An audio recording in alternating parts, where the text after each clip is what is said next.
7 est composée de 5 candidates. La première est en train de monter les marches. Les 6 candidates. Autant pour moi, la 6e est en train de venir. Le groupe numéro 7 est composé de 6 candidates. La première a le micro. On va l'écouter. Bonjour, je suis Marie-Lucette Nguessan. Je suis marin-pêcheur matelot, étant la seule fille parmi 2000 marins.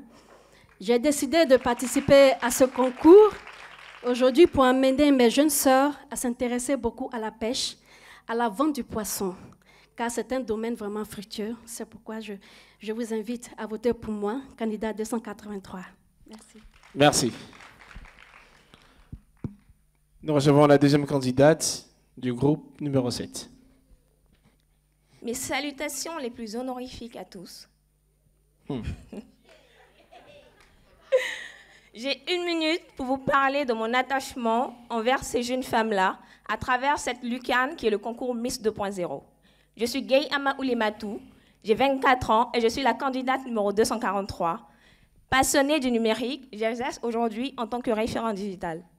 Participer au concours Miss 2.0 est pour moi l'occasion de mettre en avant mon intérêt pour l'insertion socio-professionnelle de la jeune femme à travers cette société. Si je devrais m'attribuer 3 valeurs, je dirais que je suis une femme forte, déterminée, résiliente et très humble. Pour moi, comment impacter ces jeunes femmes-là? Il faut les aider. Cette femme même qui crie « Aidez-moi, j'ai besoin d'aide », celle en décrochage scolaire, celle qui dit « J'ai besoin de soutien, j'ai besoin de financement, je suis belle, je suis intelligente et je sais que si tu m'aides, je pourrai atteindre le sommet du leadership. » Alors, ensemble, associe-toi à ma cause et aidons ces jeunes femmes-là. Merci. Merci. Candidate numéro 3 du groupe 7. Bonsoir à tous, je suis Begré Victoria Leslie. Dans la vie active, on peut me qualifier de couteau suisse. J'entreprends dans le domaine du transport, de l'événementiel et du e-commerce, sans oublier que mon métier de base, c'est transitaire professionnel, un domaine composé majoritairement d'hommes. Miss 2.0 a suscité en moi une envie de me challenger et d'approfondir mes connaissances. Aussi de présenter à la jeunesse ivoirienne que, malgré l'âge, le statut social, nous pouvons nous fixer un but et y arriver. Ouais. Il vous reste 20 secondes. Être une Miss, c'est le visage de la beauté. Ici, en tant que Miss 2.0, je veux représenter la femme leader, entrepreneuse, en qui chaque individu peut se représenter. Merci, je suis la candidate 273. Merci. On vient un peu rapidement.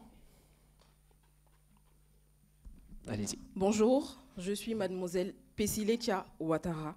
Je suis juriste de formation et actuellement je suis chef de projet dans une boîte de production audiovisuelle. Je suis aussi entrepreneuse grâce à ma marque Kieli et Letia. Mais ma plus grosse passion dans la vie, c'est le sport. Grâce au sport, j'ai appris pas mal de valeurs qui ont fait de moi aujourd'hui la femme que je suis. Alors, je souhaite et je désire être Miss 2.0 parce que pour moi, il est important de prendre soin de soi, que ce soit physiquement et mentalement. Si vous faites de moi votre Miss 2.0, je serai là pour vous aider à impacter votre vie, j'impacterai vos vies et je ferai de vous des femmes fortes. Merci. Votez pour moi, candidate numéro 348. Merci.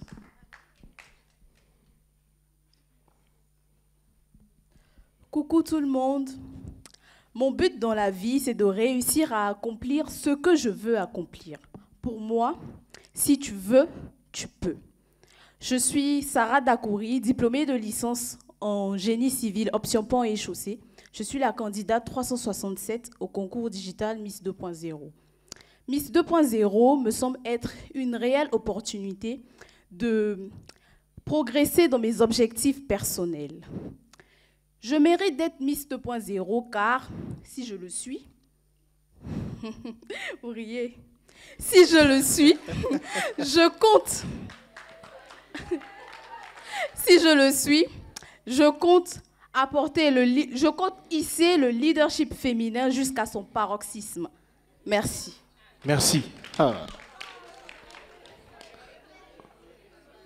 Vous riez. Allez-y. Nelson Mandela pouvait dire L'éducation est l'arme la plus puissante que l'on puisse utiliser pour changer le monde. Malheureusement, dans notre pays, le taux de scolarisation demeure faible et est estimé pour la jeune fille à moins de 48%. Et parmi toutes les raisons évoquées, on note une prédominance de la précarité financière de nos familles. Eh bien, je suis Inès Flora Kadé, candidate au concours Miss 2.0 2022.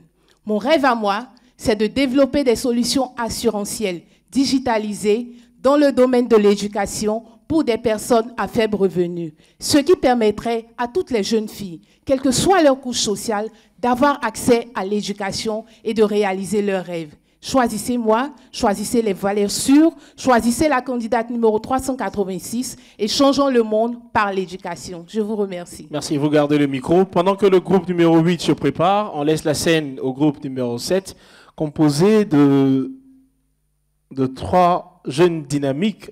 Allez-y.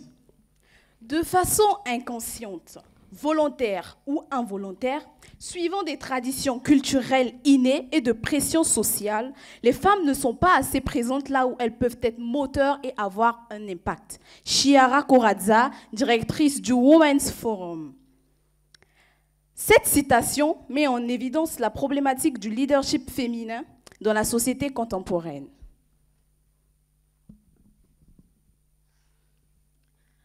Avant d'apporter cette présentation à un profond développement, il est important de vous faire comprendre le véritable sens du leadership. Pour nous, c'est avant tout avoir du charisme. Le leadership va te permettre d'influencer tout un groupe de personnes afin d'accomplir ensemble un objectif commun. En tant que femmes, nous sommes des meneuses, des lionnes. Le leadership fait partie de notre ADN. Nous sommes des femmes d'influence. Et par femmes d'influence, je veux dire, nous avons la confiance en soi, nous avons l'authenticité, la simplicité et nous avons la créativité. Je vais vous raconter une histoire. Que dis-je? Des histoires. Dans l'histoire, il y a des femmes qui ont marqué grâce à leur leadership. Je parlerai notamment des Amazones du Dahomey au Bénin, qui faisaient partie de l'armée du roi. Elles étaient des femmes guerrières, fortes, et elles ont complètement défié le cliché sur les femmes, qui est de montrer au monde comment est-ce que nous sommes fortes. Nous avons aussi Anne Zengwa, en Angola, qui a régné au XVIIe siècle et qui est connue pour ses tactiques de guerrière et d'espionne, et ses qualités aussi de diplomate. Elle reste jusqu'à ce jour un des exemples de gouvernance féminine en Afrique. En Côte d'Ivoire, on peut prendre l'exemple d'Abla Bokou, qui a mené son peuple à la libération, et aussi, on peut parler des femmes qui ont marché à Bassam, qui ont aussi milité et qui ont permis de libérer des hommes. Alors, si autrefois, nos mères se sont érigées en véritables pionnières du leadership féminin, nous aussi, en tant que jeunes femmes d'aujourd'hui, nous pouvons tout simplement leur emboîter le pas. Il faut savoir que le leadership n'est pas une capacité toujours innée. Le leadership se travaille.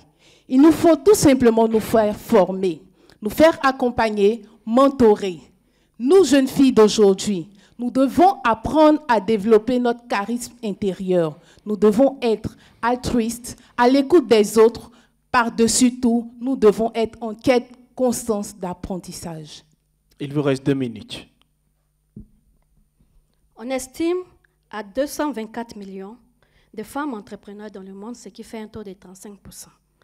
Autour de ce que nous avons dit, aujourd'hui, je peux dire que les femmes leaders, n'ayons pas peur d'être des femmes leaders, n'ayons pas peur de travailler dans un domaine d'hommes, n'ayons pas peur d'être au devant de tout, d'être des influenceuses. Ayons le courage d'être devant.